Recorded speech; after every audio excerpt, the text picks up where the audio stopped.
2, and a 3. Ramblin' on, Ramblin' on, ramblin' on with Ramblin' Bart Along the Oregon Trail.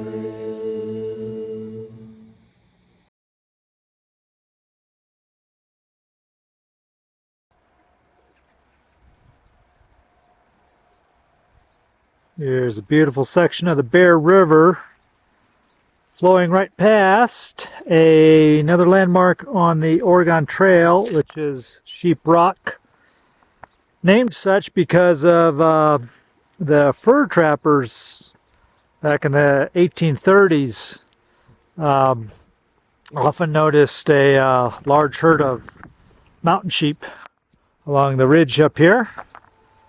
And this location was important to the 49ers, the fellows coming along the Oregon Trail and then heading off to California to hopefully strike it rich. And it was at this location that many of them took a cutoff called the Hudspeth cutoff. I have to go see if that's the name. I think that's right. And it was not that much faster than if you just followed the Oregon Trail and then cut down to Humboldt River later on, but they were so eager to get to the California gold fields. And there were other advantages as well as by taking the cutoff. There's more wood and more grass for the oxen, so there were a few advantages, but it was tough going. But from just here, and I'm just right off the State Highway 30 is just right over there, and there's signs to this interpretive site, and it's just a beautiful location. So you can see why the immigrants commented about it here. Very dramatic. Right over the couple, about 5 stone throws that way is a reservoir. There's a dam right here, power dam, and it's Alexander Reservoir, and it actually flooded a number of the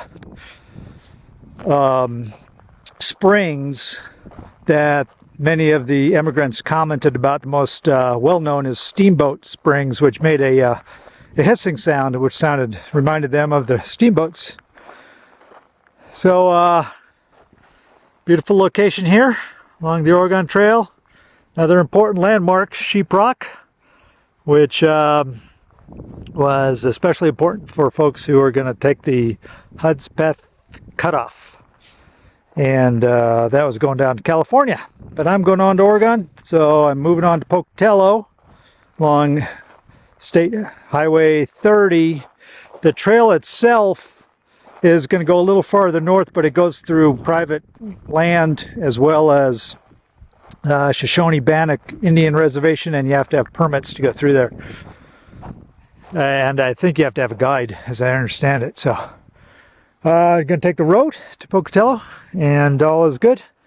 Getting some photographs here of the beautiful gorge here and Sheep Rock on the Oregon Trail. Onward hope. Trying to push this one-handed while I look like a crazy man walking down the road pushing a backpack on a baby stroller while talking into a camera, going down interstate or State Highway 30 in Idaho. This is the largest highway I think that I've had to walk along on the Oregon Trail, and it's possible that if I had really gotten organized and months in advance had tried to get permits to go through the private property, and it might not even be possible, I don't know. A lot of private property on the Oregon Trail, which is about 15 miles north of here, and then it goes into the Bannock Indian Reservation, Shoshone-Bannock Indian Reservation, and there you have to have a guide to take you through. So it would just be a really hard thing to pull off. So I'm doing the road walk, which it's a double-edged sword because You can see that I got my own little roadway on the shoulder here, and I do have to move over. I do move over for the traffic, but plenty of room so I can make time, but obviously it's not that fun with the traffic, and sometimes I do have to wonder what people think.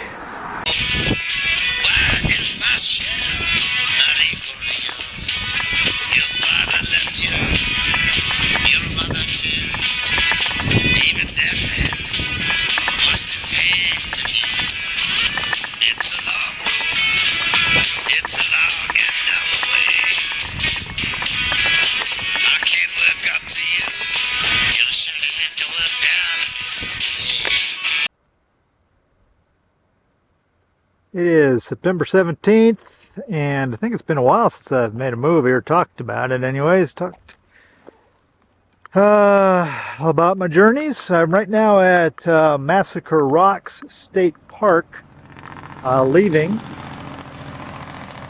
and actually I had to walk back to get to here because the Interstate 86 right over here, can't walk on the interstate, and I had to go way around and then back to here.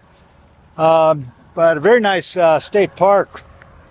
Actually had showers and nice bathrooms and everything. Paid $11 for a tent. First time I had to pay for a tent. Maybe second time, but got up this morning and photographed real neat geology, and you can barely see it right here, but the Snake River is right over here. And the rocks, the way the rocks are laid out, the local Indians used them on one occasion to attack a wagon train, and hence the name Massacre Rocks. But I believe, don't quote me, but I think 10 or 14 of the immigrants were killed in that skirmish where the Indians attacked that particular wagon train. It was a small one, and you find that time and again it's the Indians picked the small ones to attack. And it's very hazy right now. Forest fires burning a number of miles away, quite a ways away, but just putting out a lot of smoke. So it's very hazy, and just heading now to a town called Burley. Get there maybe tomorrow. It's about 50 miles away. It's a little over 3 months ago that I started the Oregon-California Trail in Independence, Missouri. That was on June 15th. It's now September 18th. And this rather picturesque little valley here has a important significance to the California Trail. It is it's the Raft River Valley, and I was kind of surprised when I crossed it. I've been coming, that's Interstate 86 over there, and basically I've been following frontage roads from American Falls, and but Raft River was where all the folks, if they were going to California, this is the last point where you had to make your move southwest down to Nevada, Humboldt, follow the Humboldt River. I was a little surprised that there's no water at all in the Raft River. I was thinking, is this actually the Raft River? Because it looked like there'd been no water in there for a long time. So I bid farewell to the California Trail here. Next year, if all goes according to plan, I'll be back here and then walk the California Trail to Sacramento. But that's for another day, my friends. I'm on the Oregon Trail, and it's been a whole lot of fun walking the California Trail, which parallels the Oregon Trail, also called the Immigrant Trail. But now this is where they really do separate, where they have the parting of ways. And so from now on, I'm just doing the Oregon Trail, and I'm heading to a town called Rupert, and I think I have 20 miles of road that does not have one bend in it. It is flat. I'm going through flat country through Idaho. And the road's right over here. I just came over here to have lunch. And yeah, so big day for me personally. Another milestone. Say goodbye to the California Trail. And onward on the Oregon Trail. Yeah.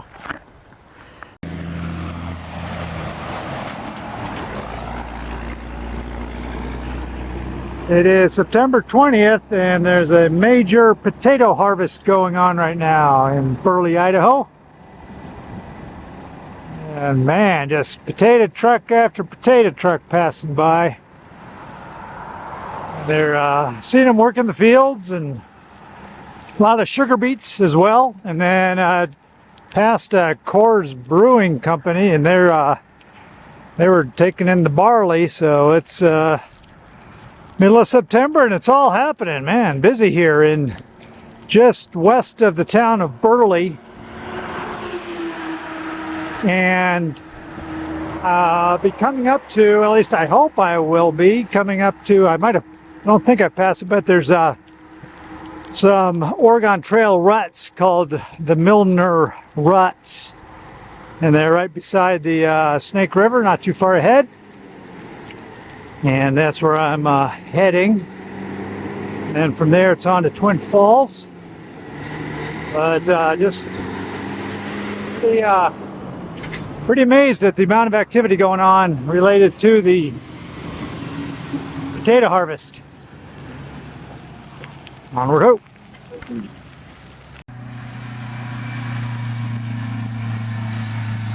And yes, another potato harvest truck.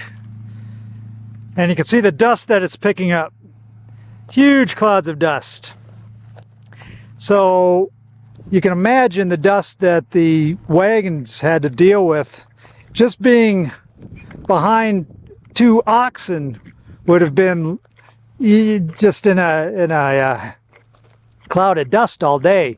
So you really didn't want to follow another wagon. So these ruts here, very pronounced, one of the best demonstrations of ruts along the entire Oregon Trail that I've come across so far. And we're right near the Milner Recreation Area, and it's further down. The Bureau of Land Management has information kiosks talking about the Oregon Trail. And so you have this tremendous rut here, swales, but it's important to remember that they really, the wagons would spread out as far and wide as they could to get away from as much dust from the other wagons. Because you can see there, my friends, that it is still dusty all these years later. And it's just a fine talcum powder duff dust. Yeah, it's just horrible. Horrible dust. And the who's ever riding the wagons or in the wagons just ate dust all day long. But all these years later, we still have this really pronounced wagon swale for quite a ways, just south of the Snake River, right over there. And obviously that was a fabulous water source for the travelers and their oxen and horses. And one thing I don't know if I ever pointed out, I've been carrying these nails that I found in Kansas, not all at the same time. Found them over about a period of 3 weeks, just walking along the road, along the Oregon Trail. And I like to think that they're from wagons from the Oregon Trail, but they could have just as easily been from farm wagons from the 100 years ago or so. But yeah, I wondered how many more of these are buried underneath these swales along the Oregon Trail. And these I picked up just on the road, not in the swale itself. But just very good demonstration of the Oregon Trail, one of the best I've seen in, and this is in Idaho, about 5 miles west of the town of Burley. So onward ho on the Oregon Trail, heading west.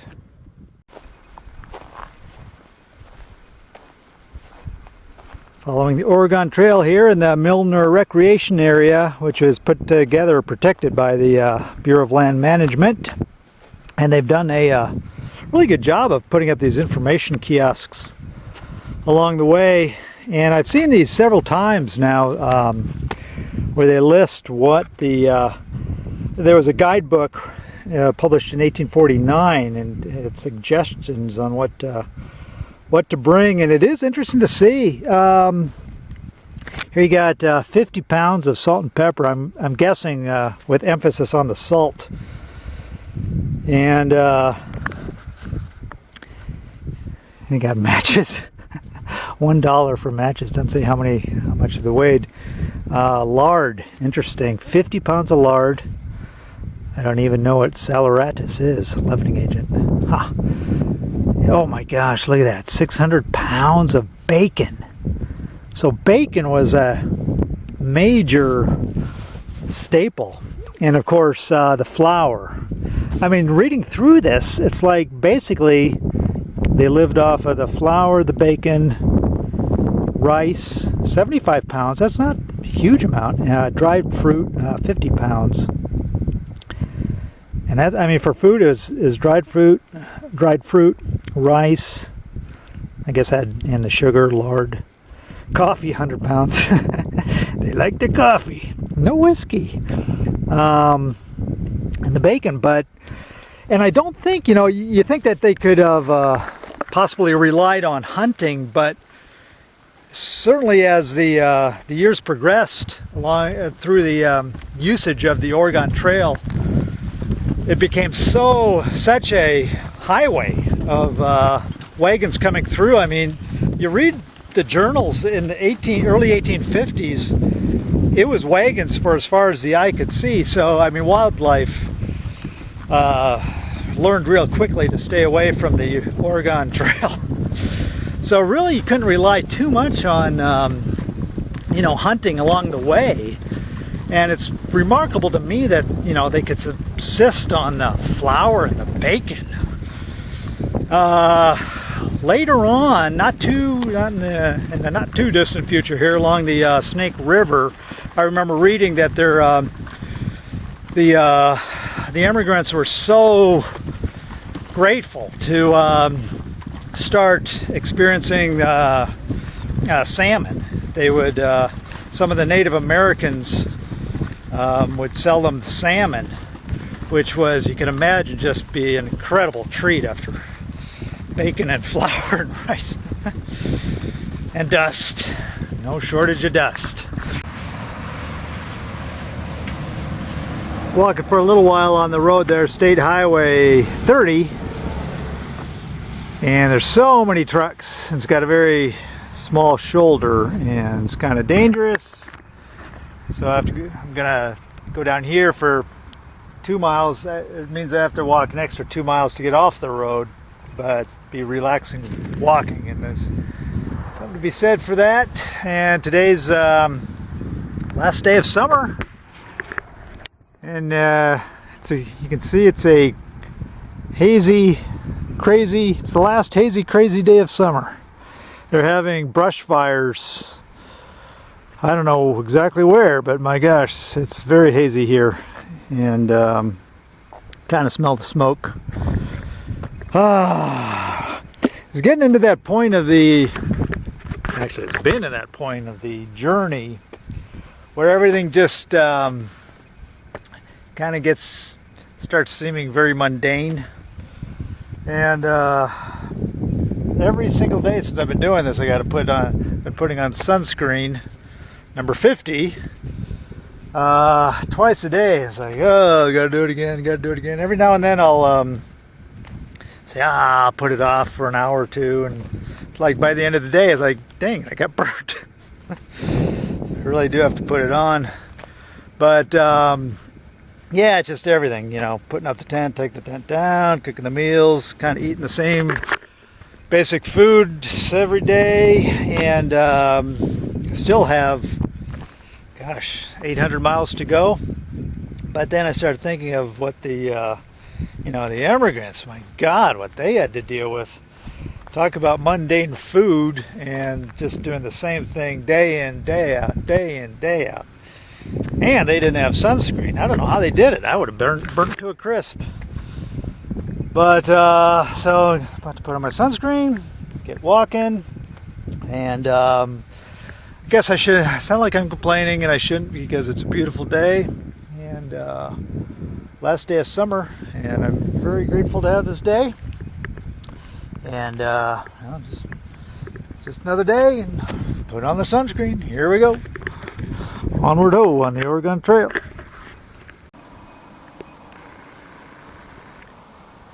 Last sunset of 2012. Seen here from this road, country road, heading into a town called Kimberly, which is still about another 3 miles, so I got a boogie. But check this out. Whoa!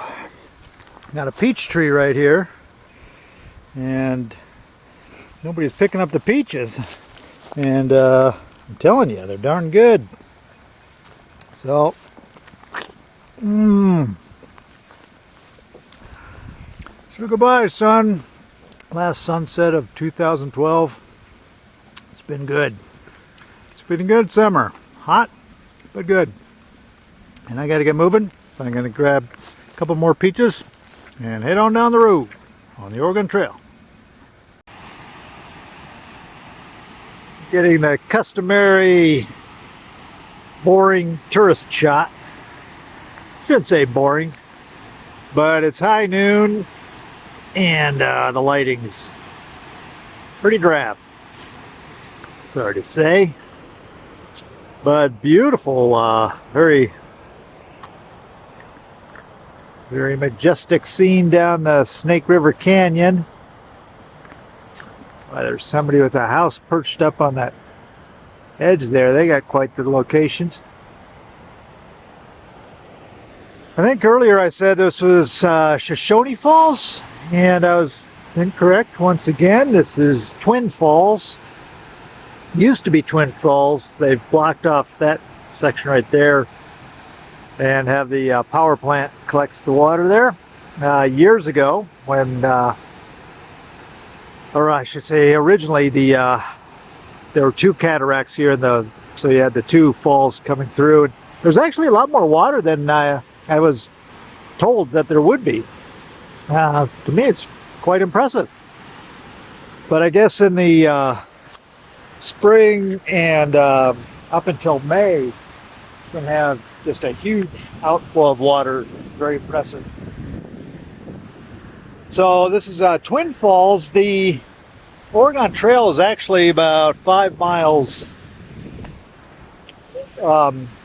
south of here, and some of the immigrants would come over here and visit it. Narcissa Whitman wrote in her journal that they could hear the falls from 3 miles away, and that was I mean, you could imagine how full the water would have been. But beautiful, beautiful area here near Twin Falls, Idaho. Nice little excursion off of the Oregon Trail. And got to pack up here. A woman was just over. See, I was just talking to a woman who came over here, and she was interested in what I was doing. Real nice lady. Her name was Nancy. And so we were talking, and it's like all of a sudden I just almost killed over and fainted. I don't know, I'm just feeling drained. So I sat down. I think I got dehydrated. It's like you can never drink enough water. So I don't know, I'm still feeling kind of weak. I don't know why, but gonna pack up here and move on to Shoshone Falls, which is about 3 miles down that way. So onward ho on the Oregon Trail. Shoshone Falls is right over that way, right over the edge. Haven't seen him yet because I got diverted. I have a snack shop here and I'm loving it. Really nice park here at Shoshone Falls. It's a Saturday, and so there's a whole lot of folks out here on the first day of autumn. Nice to see. People have been real nice. Even sign an autograph for somebody. I don't know if what they're going to do with it, but oh boy. So I'm about to chow down here, and then I'll go over see the falls. And as promised, here are the majestic Shoshone Falls. On the first day of autumn, there's a much larger volume of water in the springtime. Understandably, because of all the dams and the irrigation use of the Snake River. And you can see there's a dam right across the top there. And so it is controlled. But if you come here after the snow, while the snows are melting, it is extremely impressive. And even without the high volume of water, it's still very impressive just in its grand scale. Beautiful.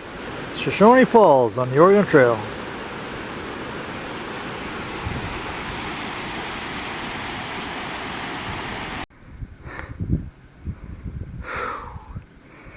I'm huffing and a puffing.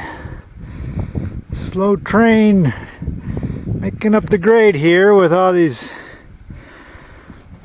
I don't know what kind of plant that is, but it's not making my journey up here any easier. I can guarantee you that. And I'm hoping I'm right up to the top of this, and then I'm hoping it's going to be either flat or downhill. Actually flat.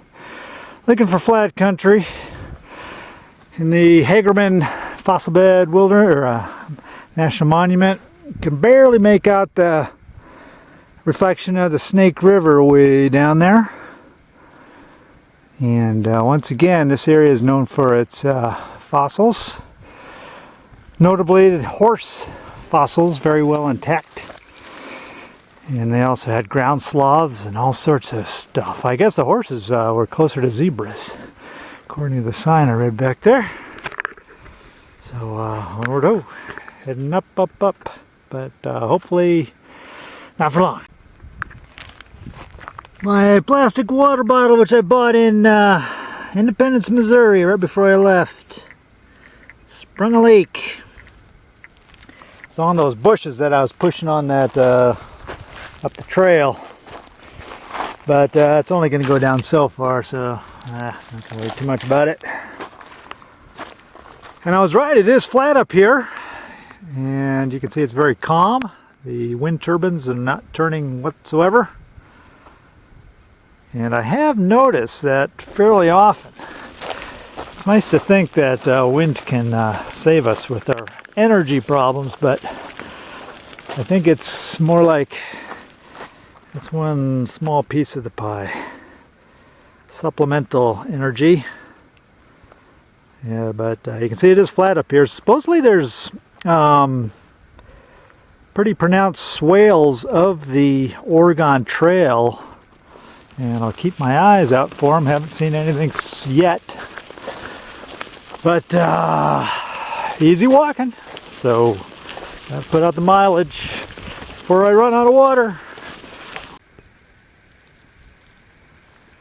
I have to say I'm kind of surprised here in the middle of this desolate, seemingly desolate country. Desolate. Not seemingly, it is desolate. Got this water pump here, which I'm very grateful for.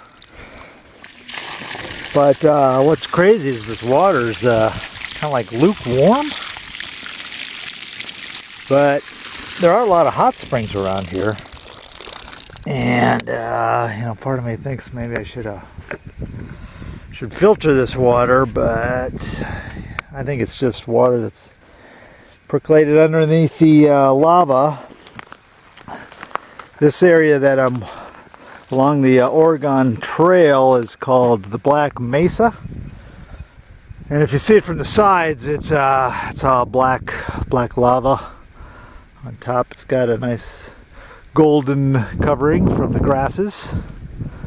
And camped over there last night. Had a nice camp, very quiet. Only one car's gone by in the last, 12 hours, something like that. I mean, I don't know, last night maybe somebody did. But I didn't hear them.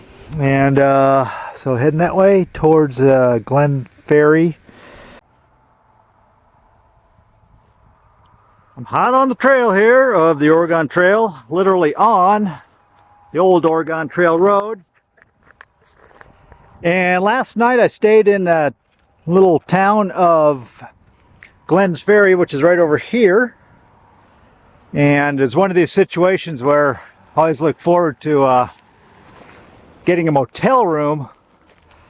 But I can't tell you how many times I actually sleep better in my tent. Last night,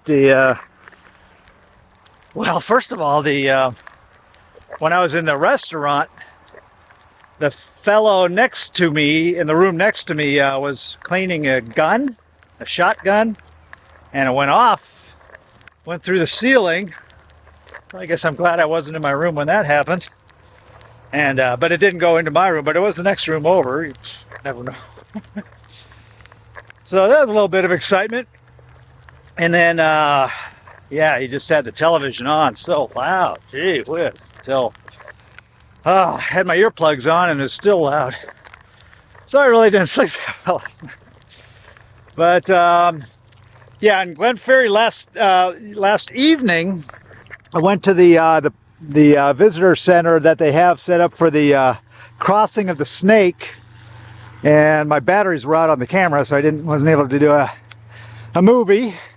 I know everybody's on the edge of their seats, just wondering what is happening next on the Oregon Trail. But it actually was a very important location on the Oregon Trail. It's the Three Island Crossing, and it's where the immigrants would cross the Snake if they could. They couldn't always do it because there'd just be too much water. And even when they did, it was really treacherous for many of them. And my gosh, you just, think of how many people cross the Snake on the bridge and don't even think about it. Doesn't even cross our minds anymore. Well, back in the day, it was a major undertaking. Oftentimes they'd take the wheels off, and that's what Ezra Meeker did. They took the wheels off the wagon, and they caulked it up so that it would be relatively watertight, and then floated across. That was one way they did it. But the challenge is if it got too deep, they could lose their horses, they could lose their oxen, and it was just a real challenge. Narciso Whitman, when they crossed, what did she say? Something to the effect that she was becoming such an expert at crossing the rivers. And reading her journals, and I've only read a couple entries which relate to the area that I'm walking on the trail, but my gosh, what a stalwart woman she was. What a courageous lady. And but their horses oftentimes had to start swimming. It was really tough. And now I'm going to be heading into a pretty challenging little section of the Oregon Trail for me, because it's going to be very dry for quite a long time. And once I get away from the Interstate 84 here, it's going to become fairly remote, although Interstate 84 will just be, about 10 miles to the south of me. But the weather's wonderful, and my belly's full, and I'm feeling good. And it's September 28th. So onward ho on this beautiful day in Idaho, heading west on the Oregon Trail.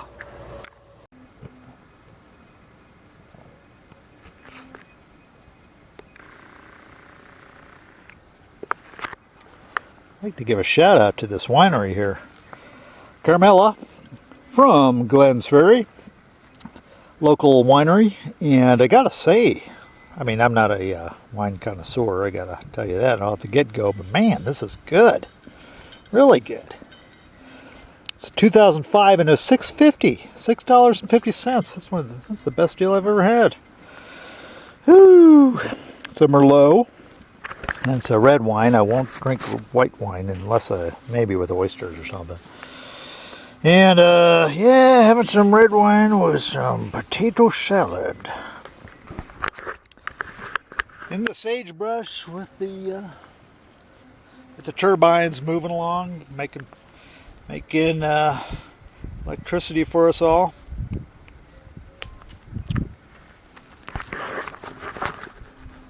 Gotta hurry up. But I couldn't pass up that wine. I like drinking local wines, trying them out. Have some for dinner as well.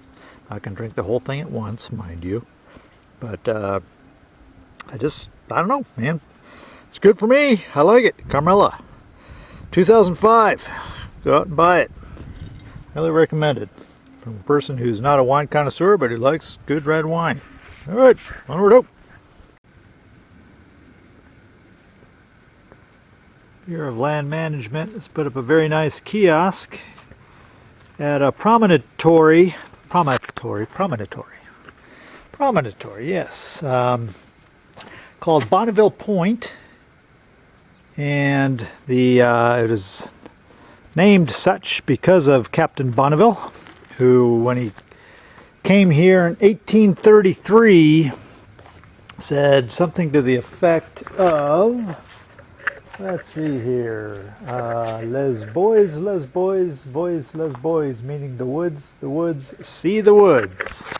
It's the first trees they'd seen in a month or so down in the valley, and this was a very Boise Valley was used by the Native Americans, the Shoshone and the Paiutes, as a trading spot, and there's lots of salmon and lots of deer, and it's a popular place for them to gather and collect food. And they have the kiosks here have very informative, and you get a good understanding of how important the fur trading was to the eventual finding the route, or the creation of the route that became the Oregon Trail. The Oregon Trail really followed a lot of the routes that the fur traders first discovered. And you have a view of the city of Boise down there, which I still have yet to get to. So, got to keep it moving on the Oregon Trail at this very nice location. If you're in the Boise area, check it out. It's a really nice place on the Oregon Trail. Well, and a change of scenery here. I did finally make it into Boise. Made it in yesterday. And doing some shopping. Filled my belly twice now. And there's an endless variety of restaurants. I feel like I've entered nirvana here in restaurant land. But I'm too full now to eat. To take advantage of it. But let's see, so heading to a town called Nampa, which is about 15 miles west of Boise. When the immigrants came through, this area was a popular trading area for the Native American population of Shoshone and Northern Paiutes. And all these years later, it's still a popular trading area. It's just been upgraded a bit. So kind of crazy from a personal point of view, just going from the desert into the man-made artificial land of ours here. But I gotta say, my stomach likes it. And onward up on the Oregon Trail. It is the evening of October 4th. The sun is about to set on my last day in Idaho, because Oregon, the great state of Oregon, is just a few miles west. Should get there tomorrow around lunchtime. just entered the town of Parma, little village of Parma. And here we have another stone memorial designating the route of the Oregon Trail. And in town here they have a replica of the Hudson Bay Fort, which was actually built on the Snake about 4 miles west of here. And its purpose was for the fur trade, more specifically the beaver, which were very popular in the 1830s for fashion in Europe. And so he says here the fort was established in 1834 by the Hudson Bay Company. By 1845, the fur trade had started to tail off, to use a appropriate word. But the folks that were at the Hudson Bay Fort Boise were actually very hospitable to the immigrants that were coming through, and there were a lot of stories about how the immigrants were so grateful to once again be able to come to a fort. The last fort was Fort Hall way back in what is today Pocatello, so that's a long stretch. And there was also by 1866 there was the Striker cabin, which I don't know if folks will remember that, but that was near Twin Falls. But today they have a replica of the original fort, which washed away. It was an adobe fort, and there was apparently a large flood in 1853, and it completely demolished, washed away any sign of the fort. And so but the town of Parma took it upon themselves to recognize the importance of the Fort Boise, the Hudson Bay fur trading location, how the importance to this region, and they have made a replica using the original layout of the fort. And unfortunately for me, it's closed right now. It's only open in the summer months, so I can't actually go in. But very nice park here in the town of Parma. And just a beautiful day. It's getting colder in the evenings, and then the sun comes up, and it's just lovely. But it's supposed to get down to 28 tonight. So October is definitely kicking into gear. On the Oregon Trail, onward ho.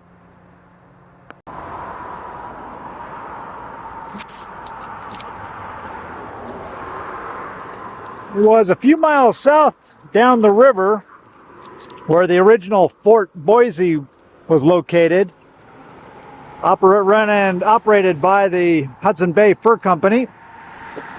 And that's where the immigrants crossed the Snake for the last time. And that's if they had crossed the Snake previously at Three Island Crossing. If they couldn't, then they had to go all the way around, and the south cutoff route is going to meet, or the south loop route is going to meet the Oregon Trail up here. And for me personally, this is a big milestone, because after starting the Oregon Trail in Independence, Missouri on June 15th, it is now October 5th, so I think it's 112 days later, 111 days later. Here I go into Oregon. Woohoo!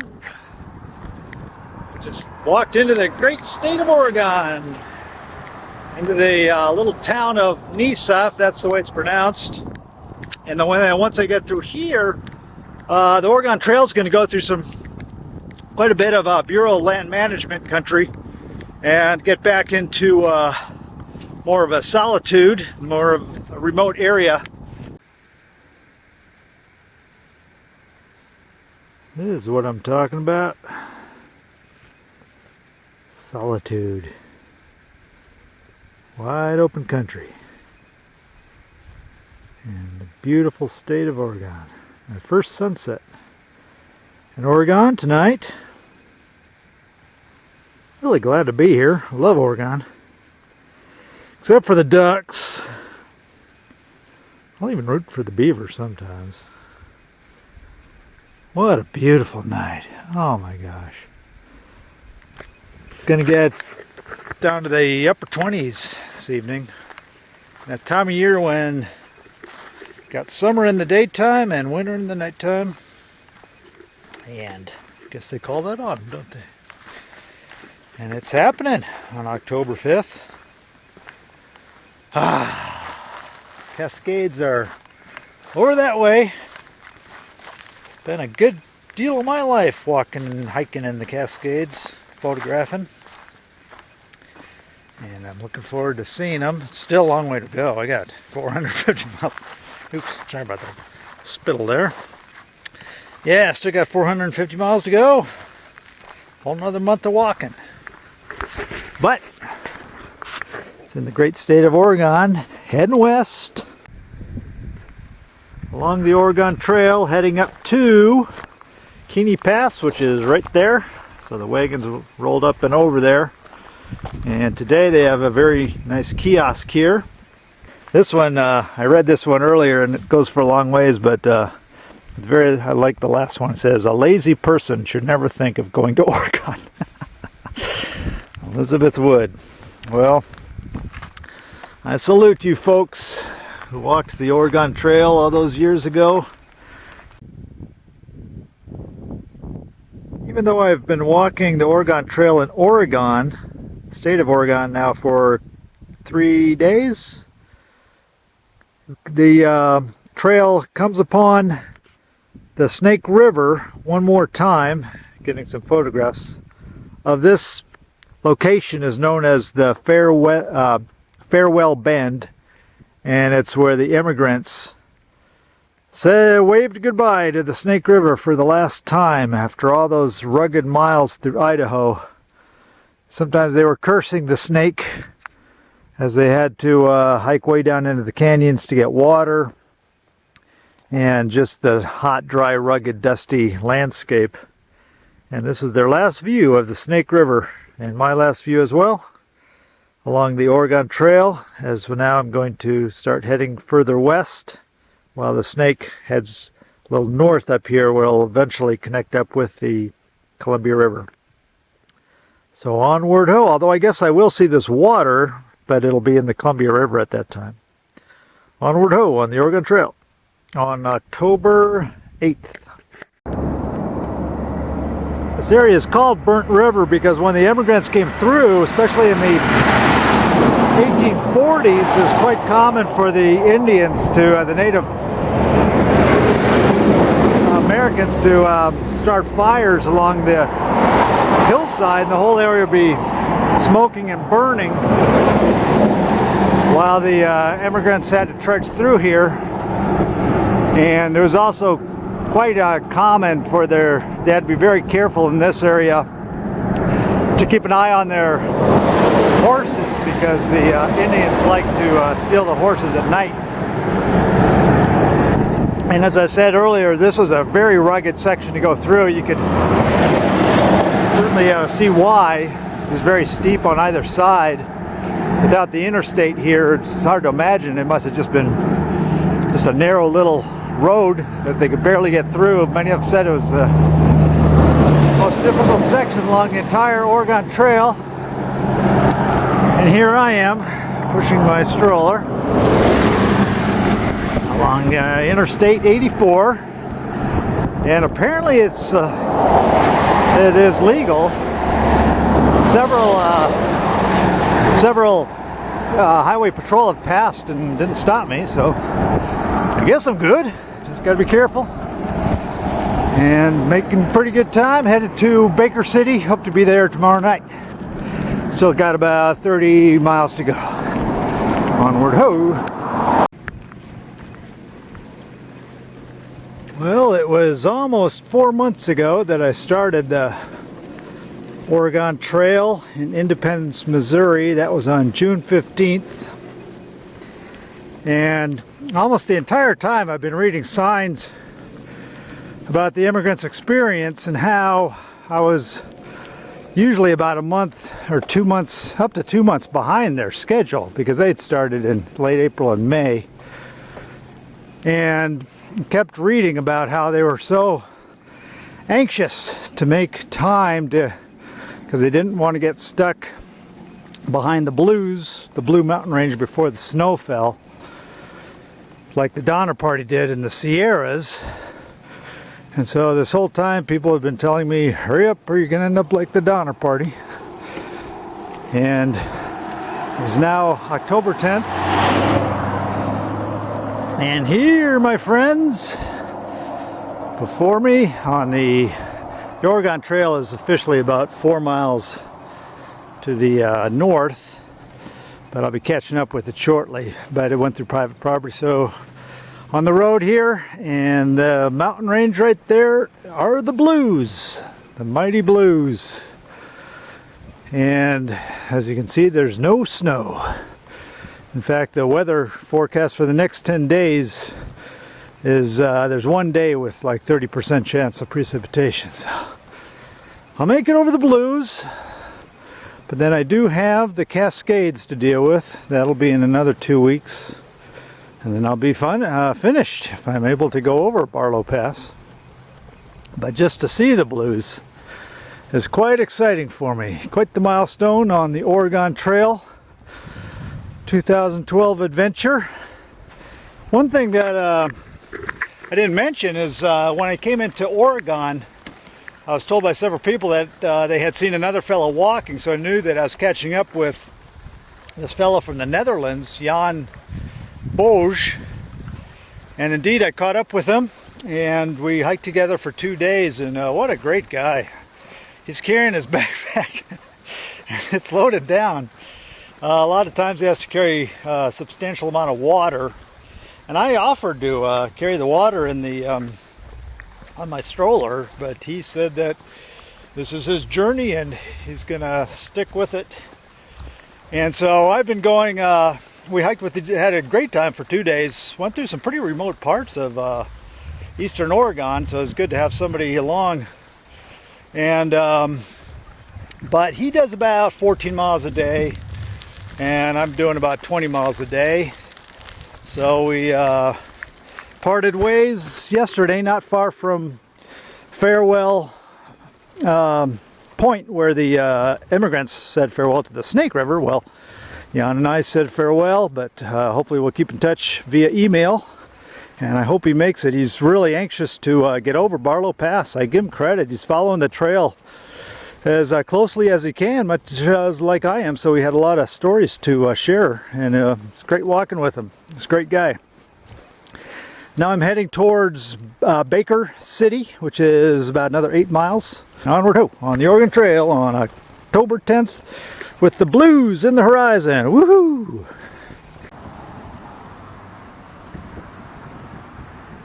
I did indeed get a motel and a shower last night, so I'm all cleaned up.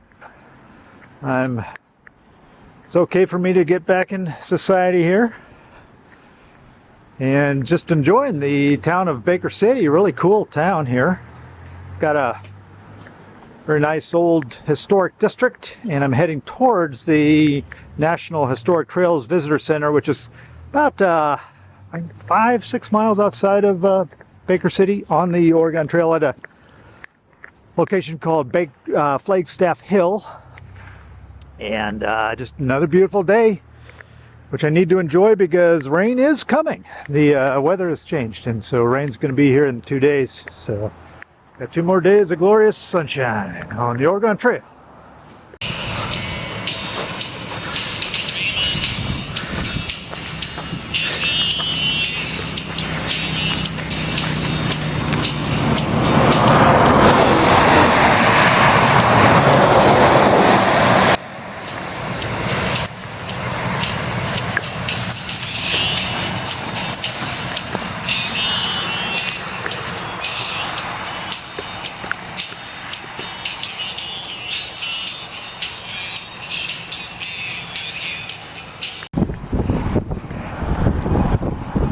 I got holes in both my shoes, and I'm heading for the Blues, but I'm gonna walk all over them Blues, and I ain't gonna lose. Yeah, could have been a country songwriter. But they sent me away from Nashville. Now I'm walking home with a bucket full of dreams along America's streets. Well, that's not quite true, but I am heading for the Blues. Blue Mountains, that is, straight away on the Oregon Trail, which Interstate 84 sometimes goes right over. And when I'm going over the Blues, I'm not going to be able to follow the exact route, but I'll be pretty close to the Oregon Trail. It'll be about, I'm guessing, a mile or two south of it, because from the beginning and the ending it goes through private property. But certainly be near it and be able to access it at Immigrant Camp and Dead Man Pass. So looking forward to that. My gosh, this is it. Going to be walking over, starting the Blue Mountains today. Didn't make it to La Grande last night. Ended up camping in the back, the woods behind the. Ended up camping in the woods behind the rest stop, about 2 miles back, and had a good sleep. Excellent sleep. And heading into the town of La Grande, which is about just at the foot of the mountain over there, foot of the Blues, where I'm gonna have myself lunch and then start rolling on up the hill, the Blue Mountains on the Oregon Trail. It is October 14th, 2012. Yeah.